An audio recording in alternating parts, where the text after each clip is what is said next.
ప్రాంతాలు అభివృద్ధి చెందాలి, మళ్ళీ తెలంగాణ ఉద్యమం లాంటి ఉద్యమాలు మళ్ళీ ఇక్కడ రాకూడదు అని చెప్పి ఆలోచించి చేస్తారు. తప్పే ఉంది దాంట్లో. అమరావతిని తీసేయట్లేదే. అమరావతిలో అసెంబ్లీ రాజధానిగా ఉంటుంది. అదేవిధంగా ఫైనాన్షియల్ క్యాపిటల్ కింద అది ఉంటుంది వైజాగ్.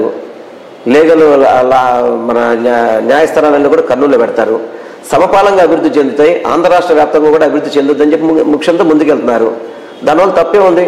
ఇప్పుడు మాకు విజయవాడ ఉంది. విజయవాడలో అమరావతిలో మాకు వచ్చిన ఉపయోగం ఏంటి? ఇక్కడ విజయవాడ నగరానికి అది ఎక్కడో 40-50 కిలోమీటర్లు లోపల పెట్టి విజయవాడ నగరానికి దానివల్ల ఉపయోగం ఉందంటే గత 5 సంవత్సరాల్లో చంద్రబాబు నాయుడు ₹1 నిధులు పెట్టి విజయవాడ నగరాన్ని అభివృద్ధి చేశాడా?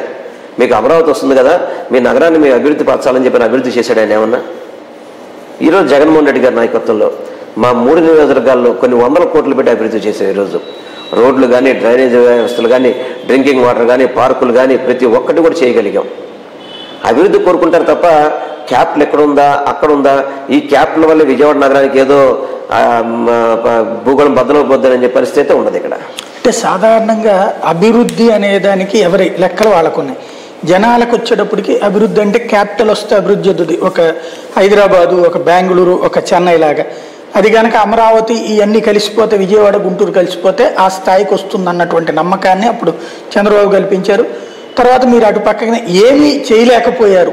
ఇప్పుడు 3 రాజధానులు ఏం చేయలేకపోయారు, ఇటు అమరావతిని వదిలేశారు అన్నటువంటి ఇంపాక్ట్ కోస్తా జిల్లాల్లో ఉండదా మీకు? అంటే ఒకటైతే వస్తుంది సార్.